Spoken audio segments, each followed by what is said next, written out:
अस्सलाम वालेकुम नाज़रीन, प्रोग्राम बिहाइंड द न्यूज़ सां गॾु मां जो मेज़बान मेराज हबीब। अफ़गानिस्तान जी सूरत हाल हिकु भेरो ॿीहर काल खां ख़तरनाक नज़र अचे पई। काबुल एयरपोर्ट जे भरिसां थियल धमाकनि खां पोइ इहो फ़ैसिलो कयो वियो आहे त जेका उतां परॾेहिनि जी निकाली थींदी उहा पाकिस्तान जे थ्रू थींदी। उन लाइ बाज़ाब्ता तौर ते हिदायतूं बि जारी कयूं वियूं आहिनि ऐं काल खां वठी उहो सिलसिलो शुरू बि थी चुको आहे, जंहिंमां सभ खां वॾो तइदाद हिकु भेरो ॿीहर सिंध जी राजधानी कराची में पहुचंदो, जितां मुख़्तलिफ़ मुल्कनि जे माण्हुनि तोड़े जो उते जिन अमरीकनि सां अफ़गाननि कमु कयो उन्हनि खे बि हितां कढियो वेंदो। अफ़गानिस्तान में तालिबान जी हुकूमत अचण सबबि अफ़गानिस्तान जा लखे शहरी मुल्क छॾणु चाहिनि था। आम ॻाल्हि इहा आहे त सभ खां वधीक रजिस्टर्ड तोड़े अनरजिस्टर्ड पनाहगीर अॻी पाकिस्तान में मौजूदु आहिनि, जिन जो वॾो तादाद सिंध में रहे थो। वेतर तालिबान जी अफ़गानिस्तान में कंट्रोल वारे ॾींहं खां हज़ारे पनाहगीर पाकिस्तान में दाख़िल बि थी चुका आहिनि, जिन मां बि सभ खां वॾो तइदाद सिंध जी राजधानी कराची में दाख़िल थी चुको आहे। चमन बॉर्डर तां मिलियल ॼाण मूजिबि अफ़गानिस्तान मां जेके बि अफ़गानी अचनि पिया उन्हनि जो सिर्फ़ु शनाख़्ती कार्ड चेक करे उन्हनि खे पाकिस्तानी इख़्तियारूं पनाहगीरनि खे पाकिस्तान में दाख़िल थियण जी इजाज़त ॾियनि पियूं। उनखां अॻु अफ़गानिस्तान मां जेको बि चमन बॉर्डर वसीले पाकिस्तान में दाख़िल थींदो त उनजो मुकमल प्रोसेस हूंदो, जंहिं ते हिन वक़्तु अमल न पियो थिए।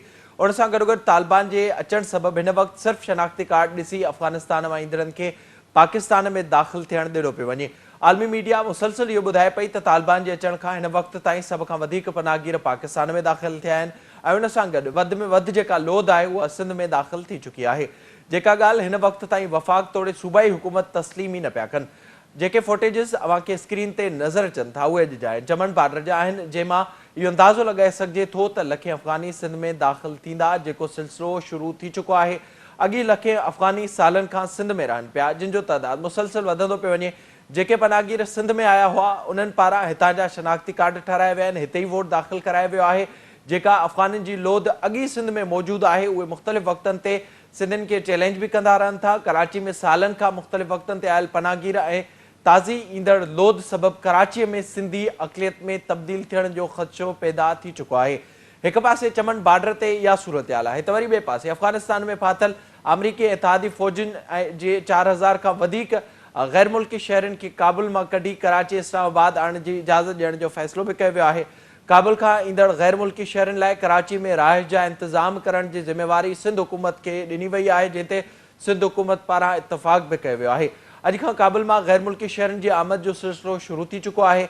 अफ़गानिस्तान में अमरीकी ऐं इत्तेहादी फ़ौजुनि जी मुआवनत कंदड़ 4000 खां वधीक गैर मुल्कियुनि खे इस्लामाबाद ऐं कराची आणण ते इतफ़ाक़ थियो, जंहिं ते जिन खे पाकिस्तान जा वीज़ा बि जारी कया विया आहिनि, जेके हिकु महीने ताईं कराची में रहंदा, जंहिं बाबति बाक़ाइदा सिंध हुकूमत पारां इंतज़ाम बि शुरू कया विया आहिनि। रमादा होटल समेत लेबर कॉलोनी में उन्हनि खे तरसायो वेंदो। सिंध में तक़रीबन 2000 माण्हू काबुल एयरपोर्ट वसीले ईंदा, जंहिं बाबति पंजाब पारां अॻी मुहज़रत कई वई हुई ऐं उन्हनि पारां इहो ॿुधायो वियो त हू उन्हनि खे उते नथा रहाए सघनि। हिन वक़्तु सभ खां वॾो ख़तरो इहो पैदा थी चुको आहे ऐं वाज़े नज़र अचे पियो त वधि में वधि पनाहगीर सिंध में दाख़िल थींदा। हिकु पासे काबुल एयरपोर्ट तां जेके माण्हू अचनि पिया उन्हनि जी बाज़ाब्ता तौर ते रजिस्ट्रेशन थियल आहे, उन मां केतिरो ई अहिड़ो तइदाद आहे जेके ॿियनि मुल्कनि ॾांहुं रवाना थींदा, जॾहिं त उन सां गॾोगॾु वॾो तइदाद उहो बि इन्हनि में शामिल आहे जेके अमरीकी फ़ौज सां गॾु उते अफ़गानी रहिया हुआ, उन्हनि खे बि हिते तरसाइण जो फ़ैसिलो कयो वियो आहे। इन खां वधीक जेको मसइलो हिन वक़्तु साम्हूं अचे पियो उहो चमन बॉर्डर वटां अचे पियो। जेके अनरजिस्टर्ड आहिनि, जिन जी का बि रजिस्ट्रेशन न आहे थियल, सिर्फ़ु उन्हनि जो शनाख़्ती कार्ड ॾिसी उन्हनि खे पाकिस्तान में दाख़िल थियण जी इजाज़त ॾिनी पई वञे। उन्हनि मां वॾो तइदाद सिंध में दाख़िल थिए पियो ऐं रोज़ जे बुनियाद ते थिए पियो ऐं हिन वक़्तु ताईं हज़ारनि जी तादाद में उहे माण्हू सिंध में पहुची चुका आहिनि। तोड़े जो हिन वक़्तु ताईं सूबाई हुकूमत इहा ॻाल्हि तस्लीम करण लाइ तयारु न आहे। जॾहिं अॼु BPP चेयरमैन बिलावल भुट्टो ज़रदारी खां ठठे में इन बाबति सवाल पुछियो वियो त बिलावल भुट्टो ज़रदारी जो इन सॼे मामले ते चवणु हो जेको ख़तरो हो, ख़दशो हो घरू वेड़ जो, उन सबबि वॾो इन्फ्लक्स पाकिस्तान में अचे हा ऐं सिंध में दाख़िल थिए हा, पर हिन वक़्तु उहो ख़तरो टरी वियो आहे। पर जेके ग्राउंड ते हक़ीक़तूं आहिनि उहे बिल्कुलु मुख़्तलिफ़ आहिनि। उहे इहो ॿुधाइनि पियूं त हज़ारे अफ़गानी पनाहगीर दाख़िल थी चुका आहिनि ऐं सभ खां वॾो तइदाद सिंध में दाख़िल थी चुको आहे, जेका ॻाल्हि हिन वक़्तु ताईं वफ़ाक़ी तौरु सूबाई हुकूमत तस्लीम करण जे लाइ तयारु न आहिनि। इन सॼे मामले ते पाण प्रोग्राम में ॻाल्हाईंदासीं। असांखे हिन वक़्तु चमन मां बॉर्डर जी सूरत हाल मालूम करण जे लाइ हिन वक़्तु चमन मां जॉइन कयो आहे सीनियर सहाफ़ी आहिनि ख़ालिक अचकज़ई साहब। ख़ालिक साहब अस्सलाम वालेकुम। वालेकुम सलाम। बहुत शुक्रिया आपका प्रोग्राम में वक्त देने के लिए। बताइएगा इस वक्त चमन बॉर्डर की क्या सूरत हाल है? आप मुसलसल इस सूरत हाल को देख रहे हैं और अफगानिस्तान में तालिबान के आने के बाद वहां पर क्या पोजीशन है? جی بالکل افغانستان کے ساتھ ملکہ ہمارا جو پاک افغان بارڈر ہے چمن، اس وقت افغان شہری جو ہے بڑی تعداد میں جو ہے پاکستان کا رخ کر رہے، جبکہ سیکیورٹی جو ہے پاک فوج کی جانب سے جو ہے سیکیورٹی کی خدمات سر انجام دیے جا رہے ہیں وہاں پر، اور وہاں پر جو بھی افغانی شہری پاکستان میں آ رہے ہیں ان کے دستاویزات چیک کر کے ان سے تذکرہ طلب کر کے ان کو پاکستان میں آنے کی اجازت دی جا رہی ہے۔ دوسری جانب تعداد اگر گزشتہ 2 دنوں میں دیکھا جائے تو تعداد جو ہے افغان شہریوں کی بڑھ چکی ہے۔ اب خالد صاحب تھوڑا سا یہ آگاہ کیجئے گا، جو پہلے سلسلہ تھا وہاں سے جو لوگ پاکستان میں داخل ہوتے تھے اور اب جیسے آپ ذکر کر رہے ہیں تذکرے کے حوالے سے وہ دیکھ کر پاکستان میں آنے دیا جا رہا ہے، تو اس میں کوئی تبدیلی نظر آئی ہے یا پھر جو ایک پاکستان اور افغانستان کا پیکٹ ہے کہ اب کوئٹہ تک ہی وہ لوگ آ سکتے ہیں، اس پر عمل ہو رہا ہے یا پھر وہ لوگ آگے بھی بڑھ رہے ہیں؟ جی بالکل، اگر دیکھا جائے تو افغان شہریوں کی تعداد زیادہ تر بڑھ رہی ہے، بڑی تعداد میں وہ پاکستان کا رخ کر رہے ہیں، اور دوسری جانب جہاں تک یہ تذکرے کی بات ہے، عمل درآمد کی بات ہے، تو افغان شہری جو ہے ڈر اور خوف کی وجہ سے پاکستان کا رخ کر رہے ہیں۔ ان سے جہاں تک ہماری بات ہوئی ہے ان کا کہنا ہے کہ وہاں پر حالات جو ہے وہ صحیح نہیں ہے، وہاں پر حالات جو ہے خوف اور اس کے خوف کا فضا ہے۔ دوسری جانب ڈپٹی کمشنر قلعہ عبداللہ جمادات مندوخیل کی جانب سے بھی ایک اعلامیہ جاری کیا گیا کہ جو بھی شہری افغان شہری جو پاکستان میں داخل ہوں گے انہیں آگے کوئٹہ سے آگے جانے کی اجازت نہیں ہوگی۔ سر تھوڑا سا اس حوالے سے یہ بھی آگاہ کیجئے گا، جو اب صورتحال آپ ظاہر مسلسل دیکھ رہے ہیں، اس وقت جو افغانستان سے آنے والے لوگ ہیں ان میں سے زیادہ تر تعداد کن شہروں سے پاکستان میں داخل ہو رہی ہے؟ جی اگر دیکھا جائے جو شہری افغان شہری جو آ رہے ہیں ان میں کندھار، صوبہ کندھار ہے، زابل ہے اور پکتیا ہے، غزنی ہے، ان شہروں سے جو ہے بڑی تعداد میں جو شہری ہے وہ پاکستان میں داخل ہو۔ اچھا، آپ کی بات چیت ہوئی ہوگی جو شہری وہاں سے آ رہے ہیں، ان کا کیا کہنا ہے کہ وہ پاکستان کیوں آ رہے ہیں اور کس تناظر میں وہ پاکستان کا رخ کر رہے ہیں؟ جی بالکل، ہماری بات بھی افغان جو شہری ہے ان سے کم و بیش جو شہری ہے ان سے ہماری بات ہوئی ہے، ان میں اکثر جو تعداد ہے وہ کہہ رہے ہیں، کچھ جو ایسے شہری ہیں جن کا کہنا ہے کہ ہم اپنے رشتہ داروں سے بڑے عرصے بعد جو ہے وہ ملنے آ رہے ہیں، اور کچھ لوگ جو ہے خوف اور ڈر کی وجہ سے وہاں پر حالات اسٹیبل نہیں ہے اس وقت، اس ڈر کی وجہ سے جو ہے وہ پاکستان کا رخ کر رہے ہیں۔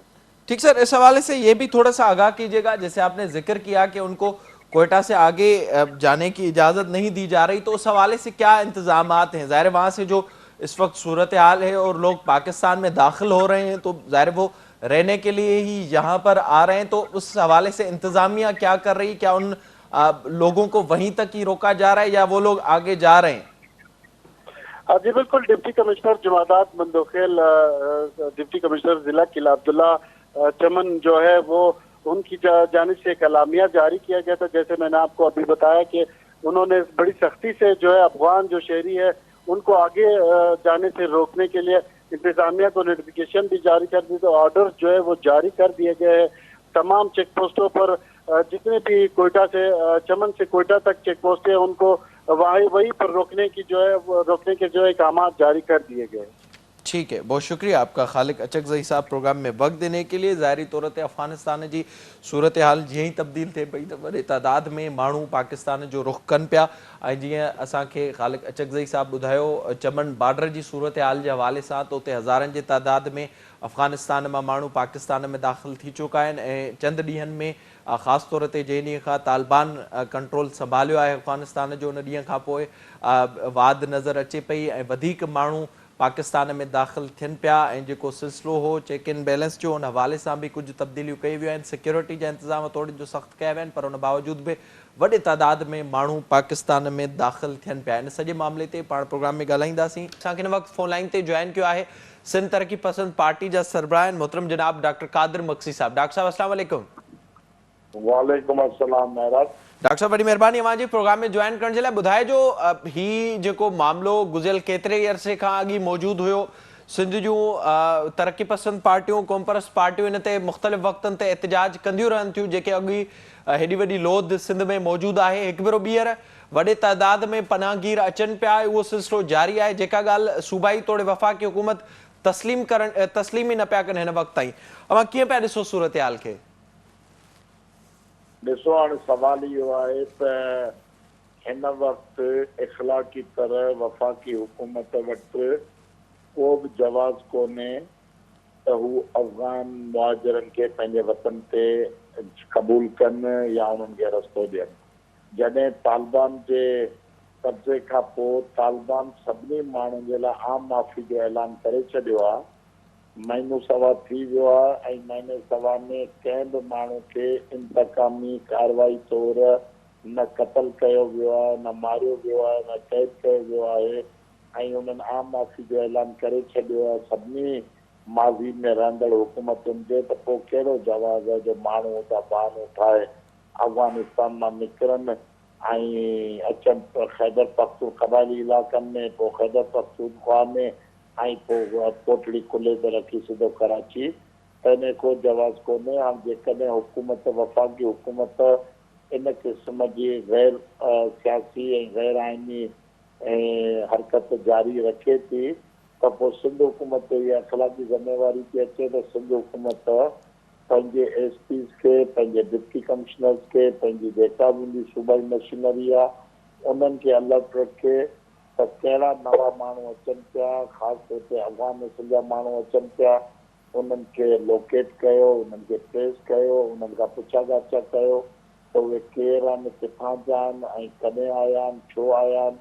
छो जो पहिरियों जेको माण्हू ईंदो पंहिंजो हर सामान खणी त उहो पहिरें ॾींहुं त महल में कोन रहंदो, सवाइ हिनजे चंद अहिड़ा घराणा हूंदा जिन जा हिते सपोर्टर हूंदा, उहे उन्हनि खे कंहिं पके घर में या कंहिं फ्लैट में जॻह ॾेई छॾींदा। पर अक्सरियत ओड़नि माण्हुनि जी हूंदी जेके कची आबादी जो रुख़ कंदा त पोइ हुकूमत खे उन्हनि खे लोकेट करणु तमामु आसान हूंदो आहे त हू पंहिंजी सूबाई इंतिज़ामी मार्फत लोकेट करे ऐं जेकॾहिं हू वाक़ई अफ़गान आहिनि ऐं बॉर्डर क्रॉस करे आया आहिनि, मुहाजिर आहिनि, त उन्हनि खे वापसि पंहिंजे मुल्क मोकिले। छो जो असां वटि अॻु में ई तक़रीबन 35 खां 40 लख अफ़गान मुहाजिरनि जो बोझ सिंध अॻु में ई खणी वेठी आहे पंहिंजे कुल्हे ते। ऐं एतिरो जेकॾहिं असां ख़राब दिल्ली ऐं वसी नज़री जो मुज़ाहिरो कंदासीं त पोइ सिंध जा जेके हक़ीक़ी हुक्मरान या हक़ीक़ी क़ौम आहे उहा ई पंहिंजो वजूद जेका आहे उहा गुम थी वेंदो हुनजो ऐं सिंध लाइ पंहिंजे हवाले थी वेंदो। डॉक्टर साहब, थोरो इन ते ॿुधाइजो। ज़ाहिरा जेका अॻु में असांखे सूरत हाल नज़र अचे पई उहा वाज़िह आहे, पर जीअं ई तालिबान कंट्रोल कयो आहे अफ़गानिस्तान ते 15 अगस्त खां वठी अॼु ॾींहं ताईं चमन बॉर्डर वसीले हज़ारे माण्हू पाकिस्तान में दाख़िल थिया आहिनि। उन बाबति इतला इहे बि आहिनि त उन मां वॾो तादाद अहिड़ो आहे जेको हिकु भेरो ॿीहर सिंध में दाख़िल थी चुको आहे। जेका ॻाल्हि हिन वक़्त ताईं सूबाई हुकूमत तस्लीम ई न पई करे ऐं मुसलसिल इहो ॿुधाए पई त के बि पनाहगीर न आहिनि आया। असां पंहिंजे नाज़रीन खे इहो ॾेखारे चुका आहियूं त वॾे तादाद में पनाहगीर आया आहिनि चमन बॉर्डर वसीले ऐं ज़ाहिरा उन्हनि सिंध जो बि वॾे तादाद में रुख़ कयो आहे। त सूबाई हुकूमत पंहिंजूं ज़िम्मेवारियूं हिन वक़्त बि न पई निभाए माज़ी जे तरह, जीअं वॾे तादाद में असांखे जेका लोध नज़र आई आहे सिंध में उन ते जीअं कन लाटार कई वई, त हिन वक़्त बि उहा ई पॉलिसी नज़र अचे पई सूबाई हुकूमत जी। ॾिसो, सूबाई हुकूमत खे त रुॻो हुकूमत करणी आहे ऐं पंहिंजे लुटफुर जा अघ ऐं कमीशन तय करणी आहे। इन मामलनि खां सवाइ सिंध हुकूमत जी दिलचस्पी कहिड़नि मामलनि ते आहे जेके सिंध जे जीअण मरण जा मसइला आहिनि। मसइलन बिटो निज़ाम जो मसइलो हो, मसइलन बेटनि जो मसइलो हो, बहरिया आहे, सिंध में कॉलोनाइज़ेशन थिए पई, दारी आबादकारी अचे पई, दरिया जो पाणी नथो अचे, माण्हुनि जूं बनियूं सुकनि पियूं, माण्हू बुकूं काटण ते मजबूर आहिनि, अस्पतालुनि में स्प्रो जी गोरी नथी मिले, हेपेटाइटिस बी सी जा मरीज़ सिंध में 40% आबादी, तव्हां वटि एड्स जा मरीज़ सभ खां वधीक हिते, कैंसर जा मरीज़ सभ खां हिते। त उन्हनि सरकारी अस्पतालुनि जे टिनि ठेकेदारनि जे हवाले, प्राइमरी स्कूल तबाह। त बाक़ी कहिड़ो सिंध सरकार जी दिलचस्पी आहे जो हू पंहिंजो को क्राइटेरिया ॿुधाए त असां सिंध में हिन फील्ड में हेतिरो वॾो कमु करियूं पिया अवाम जे हक़ में, सिंध जे हक़ में।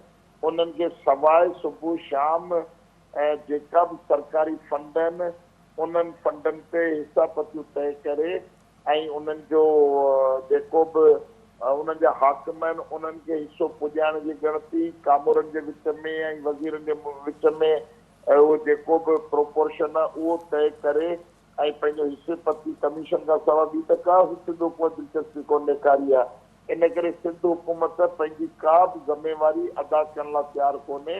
इन करे असां त पहिरीं हुकूमत ते अदम एतमाद करे चुका आहियूं त ही पीपल्स पार्टी जी जेका सिंध हुकूमत आहे उहा सिंध में हुकूमत करण जो इख़लाक़ी जवाब विञाए वेठी आहे।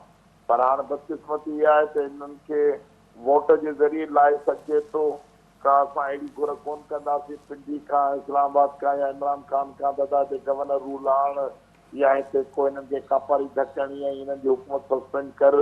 असां वरी बि उहो जमहूरी माण्हू आहियूं, जमहूरी तरीक़े सां वोट जो इंतज़ारु कंदासीं त जॾहिं वोट जो वक़्तु अचे त सिंध जा माण्हू हिन ते पंहिंजी सुजाॻी जो मुज़ाहिरो कनि त जेका पार्टी जेके फ़र्द सिंध जे इज्तमाही मफ़ादनि जो तहफ़ुज़ करण में नाकाम विया आहिनि या निशानदेही खां पोइ बि कनि लाचार कनि पंहिंजी ज़मेरी महसूसु न कनि, इन जे करे घटि में घटि सिंध खे इन्हनि मुसीबतुनि खां पंहिंजी सिंध छॾाइणु खपे। वॾी महिरबानी अवां जी डॉक्टर साहब प्रोग्राम में वक़्तु ॾियण जे लाइ। ज़ाहिरा ही मामिलो जेको हिन वक़्तु वाज़े तौर ते नज़र अचे पियो, हिन मां इहो इम्कान ज़ाहिर कयो पियो वञे त ईंदड़ ॾींहंनि में अञा वधीक अफ़गाननि जी लोध सिंध जो रुख़ कंदी। हिन वक़्त ताईं के न सिर्फ़ु उपा वरिता विया आहिनि पर इहा ॻाल्हि ई सिंध हुकूमत हिन वक़्त ताईं तस्लीम करण लाइ तयारु न आहे त वॾे तइदाद में अफ़गानी पनाहगीर दाख़िल बि थी चुका आहिनि। उन्हनि जे अचण जो सिलसिलो जारी आहे। अॻु ई जेके अफ़गानी पनाहगीर सिंध में रहनि पिया उन्हनि जे हवाले सां ई सिंध जे माण्हुनि खे ख़दशा रहिया आहिनि। मुख़्तलिफ़ वक़्तनि ते एहतिजाज बि थींदा रहनि था। वेतर हिकु भेरो ॿीहर हीअ जेका लोध अचे पई उन सां सिंध जो माण्हू इहो सम्झे पियो त हू अक़लियत में तब्दील थी वेंदा। इन खां अलावा पाण प्रोग्राम में इन ई मामले ते ॻाल्हाईंदासीं। ते वक़्तु हिकु ब्रेक जो असां सां गॾु रहिजो।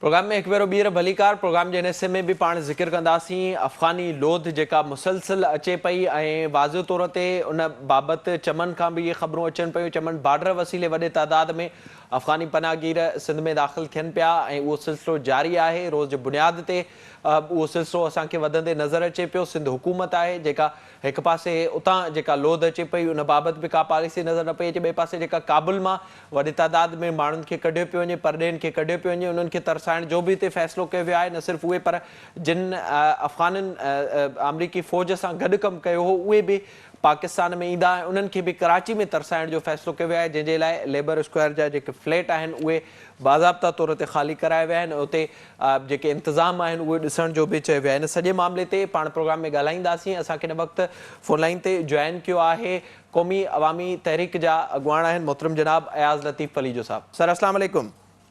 वालेकुम सलाम महराज साहब।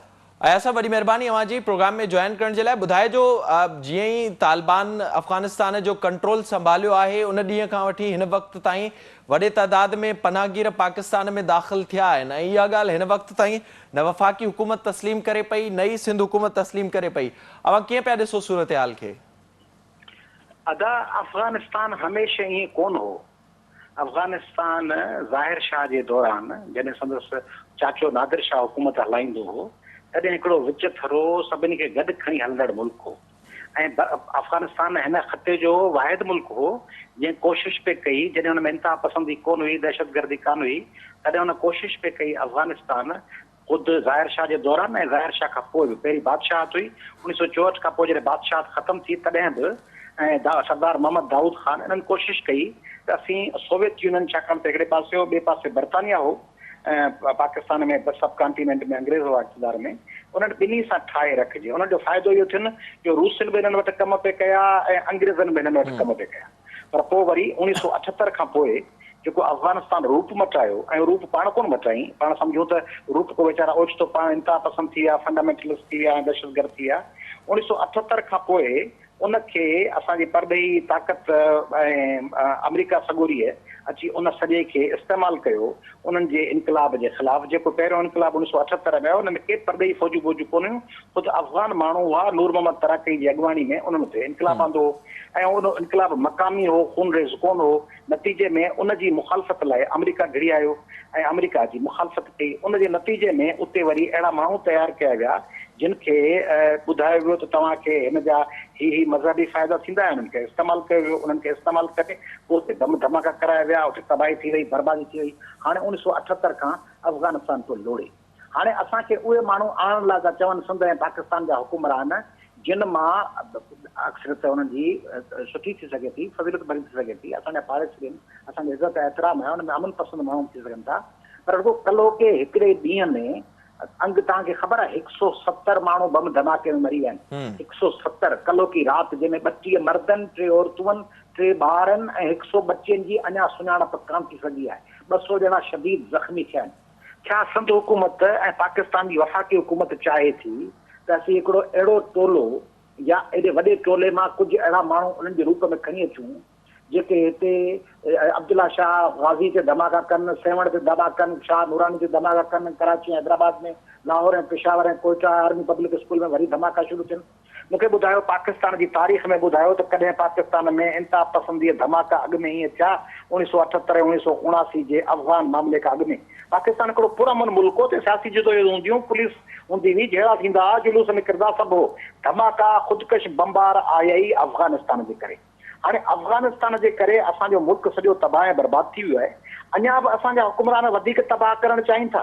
ऐं सिंध हुकूमत, प्यारी पंहिंजी सिंध हुकूमत जेके पाण सभु ॻाए वॼाए चूंडे इक़्तिदार में मोकिलियूं था, उहा चए थी असां वटि मैंडेट आहे। उनजो हिकिड़ो हिकिड़ो वज़ीर पाण सभिनी खे दाबा ॾींदो आहे त तव्हां अणचूंडियल आहियो, असां वटि मैंडेट आहे। उहे वज़ीर साहिबान, उहे वज़ीर आला साहब बिलावल साहब मूंखे ॿुधाए, हिकिड़े आम हिकिड़े नंढड़े कारकुन खे, ग़रीब मिस्कीन हिकिड़ी सिंध जे हिकिड़े माण्हू खे रुॻो इहो जवाबु ॾियनि त ॿेली सिंध में ॿोॾूं आयूं आहिनि। सिंध जा माण्हू पंहिंजा घर घाट छॾे कराची आया हुआ। उन्हनि खे तव्हां खार वारो सोडा वारो पाणी पीआरे टपड़ ॿधाए उन्हनि खे रवानो कयो। मूं वटि ताज हैदर साहब आयो, मूं चयो त नादरन बाईपास वटि ऐं ठठो कराची रोड जे विच ते आबाद कयो। चई में मशवरा दूंगा, प्रपोजल दूंगा, हुन ॾिनो बि हूंदो नेक नीति सां। वज़ीर आला खे चयोसीं, MLA MPS खे चयोसीं, उन्हनि खे टपड़ ॿधाए ॿ ॿुधायूं, हिकिड़ो खार वारो सोडा वारो पाणी ऐं पीआरे लथियूं आहियूं। ॿियो उन्हनि खे चयूं त वतन कार्ड जा 20,000 मिलंदव जॾहिं वेंदव शिकारपुर कंदकोट जे कम सां। हाणे उन्हनि खे टपड़ ॿधायूं। पोइ सिंध में ढालेरनि जे करे माण्हू दरबदर हींअर ॿोॾ ऐं उन खां पोइ वरी बारिशूं बदीन सॼा ठटा ॿुॾा। पोइ हाणे सिंध में ज़रई तबाही आहे। उन में माण्हुनि वटि खाइण लाइ कोन्हे। उन्हनि लाइ कराची में हिकिड़ो क्वार्टर, हिकिड़ो प्लाट, हिकिड़ो घर बि कोन्हे।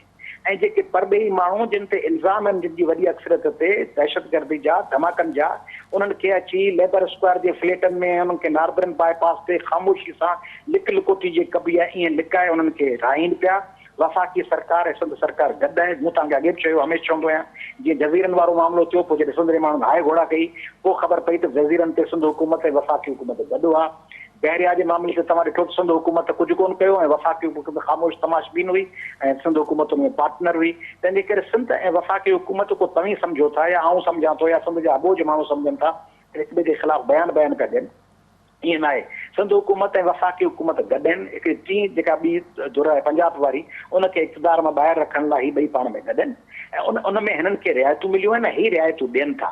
असां त नैब जा केस वापसि वठो, FIA वापसि वठो, असीं जज़ीरा ॾींदासीं, असीं अफ़गाननि खे आबाद कंदासीं, जीअं चवंदो तीअं कंदासीं।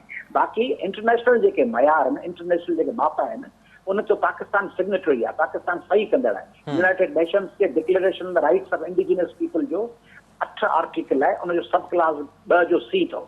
उहो चए थो any form of forced population transfer which has the aim of effect or violating or undermining any of their rights। जेकॾहिं असलोकन रहवासियुनि खे को बि माण्हू संदनी वतन में अक़लियत में तब्दील करण लाइ फोर्स्ड माइग्रेशन करे थो, फोर्स पॉपुलेशन ट्रांसफर करे थो, जबरी आबादीअ जो रद्द बदल करे थो, त उहो उन इंटरनेशनल ऑर्डिनेंस ऐं उन पधरनामे उन कानून जी ख़िलाफ़ वर्जी थो करे।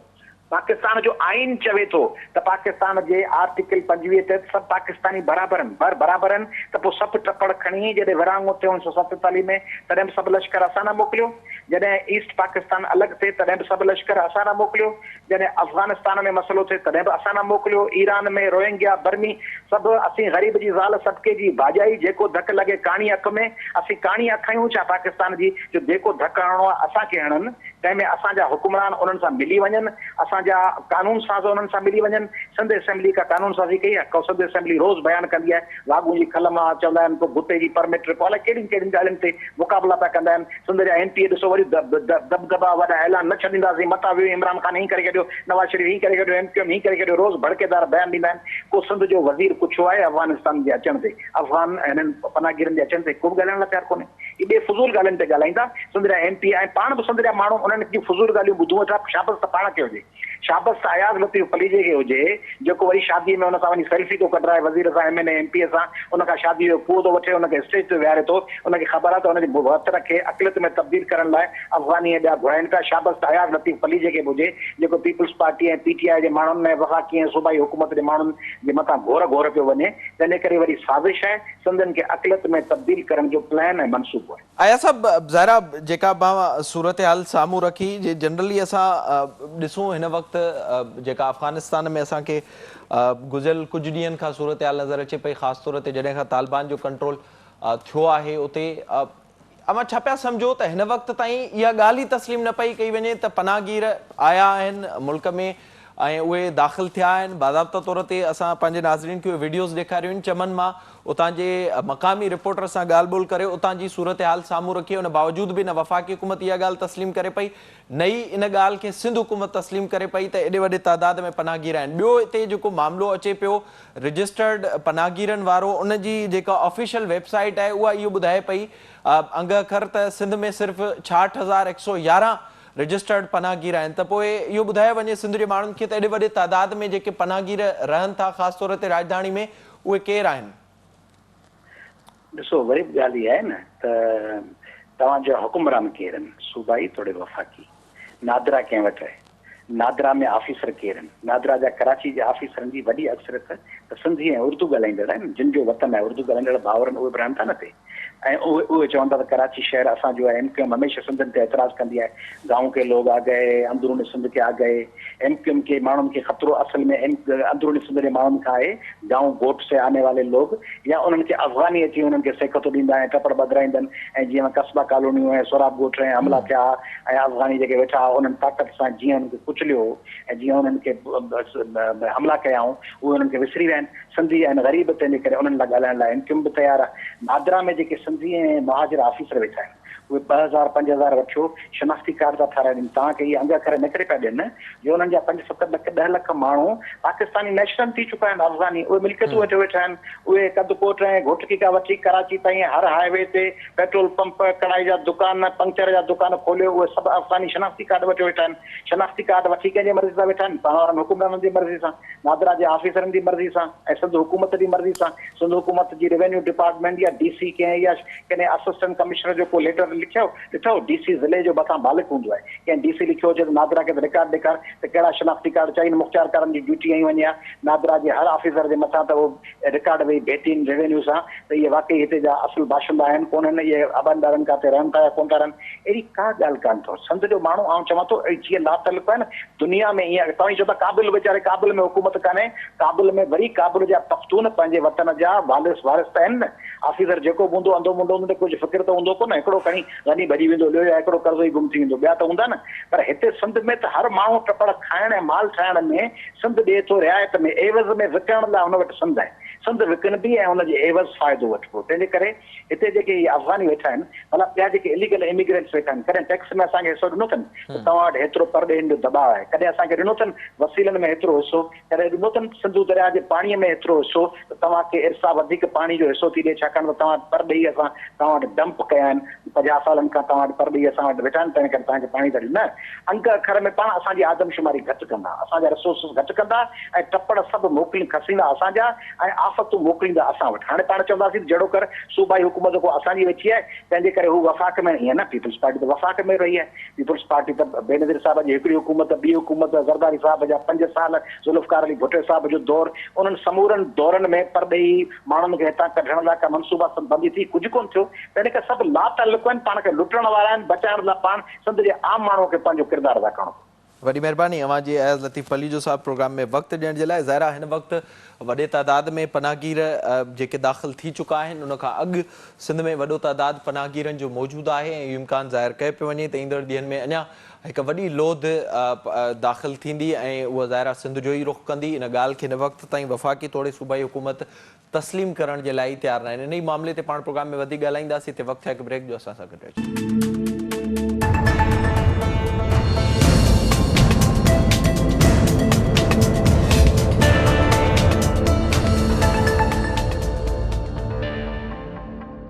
प्रोग्राम में हिकु भेरो ॿीहर भलीकार ज़िक्र कंदासीं अफ़गान पनाहगीरनि वारे मामले ते। हिकु भेरो ॿीहर वॾी लोध सिंध अंदरि नज़र अचे पई ऐं वाज़ तौर ते उन बाबति जेको इम्कान ज़ाहिर कयो पियो वञे उहो हिन वक़्तु चिटो थी साम्हूं अची चुको आहे ऐं वॾे तादाद में पनाहगीर सिंध में दाख़िल बि थी चुका आहिनि। वॾे तादाद में अचण जो सिलसिलो बि चमन बॉर्डर वसीले उहो हिन वक़्त ताईं जारी आहे। सिंध हुकूमत हिन वक़्त ताईं न के क़दम खया आहिनि, पर सिंध हुकूमत हिन वक़्त ताईं इन ॻाल्हि खे तस्लीम करण लाइ तयारु न आहे। पर जेके ॿिए पासे काबुल खां ईंदड़ माण्हू आहिनि, परॾेही आहिनि, उन्हनि खे रहण जो बाज़ाब्ता तौर ते फ़ैसिलो बि कयो वियो आहे। लेबर स्क्वायर जा फ्लैट बि उन्हनि हवाले करण जो फ़ैसिलो थियो आहे। इन सॼे मामले ते पाण प्रोग्राम में ॻाल्हाईंदासीं। असांखे हिन वक़्तु फ़ोन लाइन ते जॉइन कयो आहे जीअं सिंध बहाज़ जा अॻवान आहिनि मोहतरम जनाब रियाज़ चांडो साहब। रियाज़ साहब अस्सलाम वालेकुम। अस्सलाम वालेकुम बाबा। सर ॿुधाइजो, ज़ाहिरा जेका ही असांखे सूरत हाल नज़र अचे पई अफ़गान पनाहगीरनि वारी, मुख़्तलिफ़ वक़्तनि ते वॾे तादाद में सिंध में अफ़गान पनाहगीर आया आहिनि, उन्हनि खे हिते तरसायो वियो आहे। वॾे तादाद में लखनि जे तादाद में असांखे उहे कराची में नज़र अचनि पिया। हिकु भेरो ॿीहर जेके पनाहगीर आहिनि उन्हनि जी लोध अचण जो सिलसिलो जारी आहे। अवां छा चवंदो हिन ते? ॾिसो, अॼु पंजाब सरकार कल्ह वाज़े ऐलान कयो आहे सभिनी अख़बारुनि में आहे त असां को बि अफ़गान मुहाजिरीन पंजाब जी सरज़मीन ते क़बूल करण लाइ तयारु न आहियूं। इन जो मतिलबु त तख़्ते लाहौर जा फ़ैसिला पंहिंजा आहिनि ऐं फेडरेशन में ॿियनि हुकूमतुनि ऐं परगिणनि ऐं वहदतुनि जा मसइला जुदा आहिनि। त 47 में भी हिंदुस्तान को आयल मुसलमान तख्ते लाहौर कबूल न कया। ऐं अफ़गान मुहाजिरीन, अफ़गान सोवियत जेका जंग हुई उनमें भी आमिर ज़िया जे दौरान जेके माण्हुनि जी लद पलाण थी, जंहिंजे लाइ चवनि था 30 लख आहिनि, 40 सालनि में त उहे 30 लख 1 करोड़ थी विया आहिनि। उन्हनि खे बि तव्हां पंजाब में नथा तरसायो। मालाकंड डिवीज़न ऐं फाटा, पुराणो फाटा में फौजी जी ऑपरेशन थियो। सिंध हुकूमत पीपल्स पार्टी जी उन्हनि खे ज़मीनूं ॾिनियूं, उहे माण्हू बि अञा ताईं हिते रहिया पिया आहिनि, ओॾे बि मोटी वापसि न विया। त अॼु वरी हिकु दफ़ो इहा ॻाल्हि साबित थी वई आहे त महफ़ूज़ पंजाब खपे ऐं सिंध जे अंदरि जंहिं नमूने सां हिते परॾेहनि जे रहण जा इंतज़ाम कया था वञनि। तव्हांखे काबुल जे जहाज़नि जी हुन वक़्तु ख़बर पई आहे, पर 15 अगस्त खां वठी जॾहिं तालिबान इक़्तिदार ते काबुल जे ते कब्ज़ो कयो आहे, तंहिं ॾींहं खां लॾ पलाण जारी आहे। जेका चमन ऐं तोखम बॉर्डर त ऑफिशियल बॉर्डर आहिनि, जेका चवनि था 90% असां खारदार तार आहियूं ऐं 10% अञा रहियल आहे, त 10% पहाड़ी इलाइक़नि खां बि माण्हू अचनि पिया, जिन जो अचण जो मर्कज़ कराची, कोटड़ी, हैदराबाद, चिट्टो ऐं सिंध जा असांजा शहर आहिनि। त सिंध हुकूमत वटि को मैकेनिज़म कोन्हे। हिननि जी तरजीहात सिंध जे माण्हुनि जो मुस्तक़बिल महफ़ूज़ करण न आहे। अॻी अफ़गान जंग में भी हीरोइन कल्चर ऐं मनुष्यात आई ही ऐं क्लाशनकोफ कल्चर आयो। हिन वक़्तु भी वॉरलॉर्ड ऐं मनुष्यात जा जेके लॉर्ड्स आहिनि उहे सभु ईंदा। मुल्क जे अंदरि को मैकेनिज़म कोन्हे त उन्हनि खे कीअं रोकजे, बॉर्डरनि ते कीअं रहाइजे। 7 लख माण्हू त तव्हां चयो त बॉर्डरनि ते रहाईंदासीं, पर हिन वक़्तु उहा आबादी ईअं आहे त उहे पंहिंजो कराचीअ जा लेबर स्क्वायर जा जेके फ्लैट्स आहिनि उहे धरती धणनि खे तव्हां जेके ॿोॾि सतायल आहे उन्हनि खे तशदुद करे कढो ऐं पर मालाकंड डिवीज़न फाटा सवात जा माण्हू ऐं अफ़गानिस्तान खां हाणे माण्हू तव्हां सिंध जे शहरनि में फ्लैटनि खां वठी जदीद रहाइशी एरिया में रहायो ऐं KEC खे हुकुम कयो अथनि के इलेक्ट्रिक खे त बिजली बंदि न थिए, उन्हनि लाइ पाणी बंदि न थिए, त ही ॿिटो मयार आहे सिंध सां जेको इमरान ख़ान त तअसुब परस्त ख़ान आहे। PTI जी सरकार नाइंसाफ़ी ऐं ज़ुल्म जी सरकार आहे त सिंधु दरिया जो पाणी नथी ॾे, NFC नथी ॾे, मेगा डेवलपमेंट जा प्रोग्राम नथी ॾे, पर जेको सिंध जो खज़ानो आहे अञा बि उहो परॾेही ऐं ॿिया खाई वञनि त इहो ज़ुल्म आहे। सिंध जे माण्हुनि खे सम्झणो पवंदो त इहो ज़ुल्म असां सां मर्कज़ी सरकार ऐं सिंध हुकूमत गॾिजी कनि थियूं।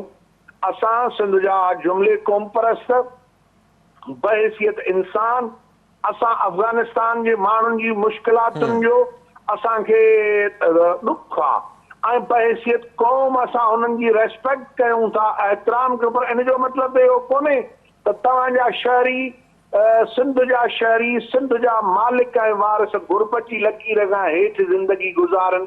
तव्हां उन्हनि खे तशदुद करे कराचीअ मां कढो ऐं तव्हां ॿोॾि सतायलनि जे लाइ माना धरती धणनि लाइ कानून ॿियो त ॿोॾि सतायलनि खे तशदुद करे कराची मां कढो ऐं ॿाहिरियां माण्हू अचनि त उनजो इस्तक़बाल कयो त ही मेरिट नाहे, ही इंसाफ़ नाहे, पर असां सां नाइंसाफ़ी ऐं ज़ुल्म आहे। असां था चऊं त मर्कज़ी हुकूमत फौरी तौर ते, छो त सुप्रीम कोर्ट तव्हांखे अॻे बि चयो, मुल्क जी आला अदलिया जो चवणु नथा मञो, हुन चयो त 40 लख परॾेही कराचीअ में मईशत ते अमन अमान ते ऐं वजूद ते सिंध जे ते ॿाहिरि कढो, उहे न कढियो वरी ॿिया पिया आणियो त हिन वक़्तु असां क़ौम परस्तनि सुभाणे खां वठी इन्हनि जे ख़िलाफ़ अमली तौर ते तहरीक जो फ़ैसिलो कयो आहे त ज़मीनुनि ते कब्ज़ा, गैर मुल्किन जी नेकाली, सिंध जी हक़ हाकमियत खे महफ़ूज़ करण लाइ असां सांगड़ ज़िले खां टंडो आदम शदातपुर झोल ऐं सांगड़ पोइ वरी ॿिए ॾींहं ते नवाबशाह ईंदासीं। हीअ मूवमेंट असांजी हलंदी। असां था चऊं त इंसानी अलमे जे नाले सां सिंध सां वधीक अलमियो ऐं ज़ुल्म करणु बंदि कयो। अफ़गानिस्तान में इंसानी अलमियो आहे, पर ही ज़ुल्म कहिड़ो आहे त पंजाब हिकिड़े बि माण्हू खे रहण लाइ तयारु कोन्हे ऐं ॿिया माण्हू तव्हां सभु सिंध मोकिलियो। इहो ज़ुल्म आहे, इहो जबर आहे सिंध जे माण्हू सां नाइंसाफ़ी। रियाज़ साहब इहो आगाह कजो ज़ाहिरा जेका सूरत हाल अवां ॿुधायो पिया उहा असांखे मुख़्तलिफ़ वक़्तनि ते नज़र अचे पियो, न सिर्फ़ु एतिरो पर जिते पनाहगीरनि जी रजिस्ट्रेशन वारो मामिलो ई अचे थो उते ई ॿेखियाई थियल आहे वाज़ तौर ते, ऐं सिंध में जेके माण्हू रजिस्टर्ड ॾेखारिया विया आहिनि उनखां केतिरो ई वधीक असांखे तादाद नज़र अचे पियो। रजिस्ट्रेशन ॿियनि सूबनि में करे उन्हनि खे रायो सिंध में वञे पियो, इहे शयूं बि हिन वक़्तु वाज़ थी चुकियूं आहिनि। सिंध हुकूमत जे हवाले सां ॿुधाए जो ज़ाहिरा सिंध जे अवाम इन पार्टी खे वोट ॾिनो आहे, हिन वक़्तु सूबे ते हुकूमत करे पई, इन जी पॉलिसियूं छो हिन वक़्तु ताईं के वाज़ नज़र न पियूं अचनि ऐं सिंध जे अवाम जे हक़ में नज़र न पियूं अचनि, इन जा मां कहिड़ा कारण पिया सम्झो? ॾिसो, पीपल्स पार्टी जी तवील तारीख़ आहे। बिहारी हुननि घुराया, मालाकंड ऐं सवाज जा माण्हू हुननि घुराया, 15 सालनि ताईं लैंड ग्रेबिंग जेका कराची ठठो जामशोर जी ज़मीन ते कब्ज़ा हुननि कराया। सिंध हुकूमत वटि तरजीह नाहे, उन वटि मैंडेट जो एहतराम कोन्हे, उहा मैंडेट जे सिंध जे माण्हुनि जे मैंडेट जी तोहीन पई करे। असां था चऊं त जे सिंध हुकूमत सिंध जो मैंडेट जी तोहीन थी करे त पोइ असां सिंध जे माण्हुनि वटि हिकु दफ़ो ॿीहर उन्हनि जी अवाम जी अदालत में वञण जो 13 अगस्त ते सिंध एक्शन कमेटी हिकिड़ो फ़ैसिलो कयो, असीं वञूं पिया। ॿिए तरफ़ GSN महाज जी 25 तारीख़ खां थरपारकर खां गैर मुल्किन जी नेकाली, इंसानी हक़नि जी बहाली, उनजे लाइ बि एजिटेशन हले थी। अॼु बि बुख हड़ताल थी आहे मीरपुर ख़ास में GSN महाज जे वाइस चेयरमैन जे नवाज़ शाह भादाई जी अॻुवाणी में। त असां सिलसिलो सिंध जे माण्हुनि वटि वञण जो फ़ैसिलो कयो आहे। इहो असांजो जमहूरी, इहो असांजो आफ़ाक़ी ऐं आइनी हक़ आहे त असां इन जेका ज़ुल्म आहे उनजे ख़िलाफ़ ॻाल्हायूं। सिंध जा माण्हू ॾिसनि था त 14 सालनि में पीपल्स पार्टी असांजी समाजी मुआशी इक़्तिसादी तरक़ी न कई आहे। ऐं न कराई आहे, असांजी तरक़ी उन्हनि रोके छॾी आहे। ऐं उहा हथराजू तौर ते भई इमरान बि असांजी तरक़ी रोके, असांजो पाणी ऐं वसीला रोके, इस्लामाबाद जी हुकूमत ऐं सिंध में वेठल 14 सालनि खां सरकार बि ज़ुल्म करे, त हाणे सिंध जे माण्हुनि फ़ैसिलो 6 जून ते बि कयो हो बहरिया टाउन जे आॾो ऐं इन्हनि कब्ज़नि जे ख़िलाफ़। हाणे बि असां आवाम वटि वञूं था गैर मुल्कियुनि जी नेकाली ज़मीनुनि जे कब्ज़े जे लाइ, त मां सिंध टीवी जे तवसुस सां सिंध जे वारसनि खे, न्याणियुनि भेणुनि भाउरनि खे अपील कंदुसि त असांखे हर इंसान सां हमदर्दी आहे, पर इन जो मतिलबु इहो न आहे त असांजूं झुगियूं, असांजी सरज़मीन, असांजो वतन, असांजा मन, असांजा शहर ऐं वथाण तव्हां वीरान कयो। इहो कंहिंखे बि हक़ कोन्हे। वॾी महिरबानी अवांजी रियाज़ चांडियो साहब प्रोग्राम में वक़्तु ॾियण जे लाइ। ज़ाहिर आहे हिन वक़्तु जेके शयूं साम्हूं अचनि पियूं ख़ासि तौर ते पनाहगीरनि जे हवाले सां उहे इंतहाई परेशान कंदड़ आहिनि। सिंध हुकूमत हिन वक़्तु ताईं को उन ते लाइमल नाहे जोड़ियो ऐं अफ़गानिस्तान जी जीअं सूरत हाल ख़राब थी उन वक़्तु इहो ॿुधायो वियो हो त कैंपूं क़ाइमु कयूं वेंदियूं, उन्हनि खे उन्हनि उते पनाहगीरनि खे तरसायो वेंदो। हिन वक़्तु ताईं उन बाबति बि का अॻु भराई थींदे नज़र न पई अचे। हिकु भेरो ॿीहर इहो ख़दशो ख़तरो पैदा थी चुको आहे त वॾे तइदाद में पनाहगीरनि जी लोध सिंध जो रुख़ कयो आहे ऐं उन जो तइदाद ॾींहों ॾींहुं वधंदो पियो वञे। हिन वक़्तु ताईं हुकूमतुनि पारां के बि क़दम न आहिनि खंया विया। इन साईं प्रोग्राम जो वक़्तु पंहिंजी पुॼाणी ते पहुतो। पंहिंजे मेज़बान मेराज खे ॾींदा इजाज़त। अला भाई।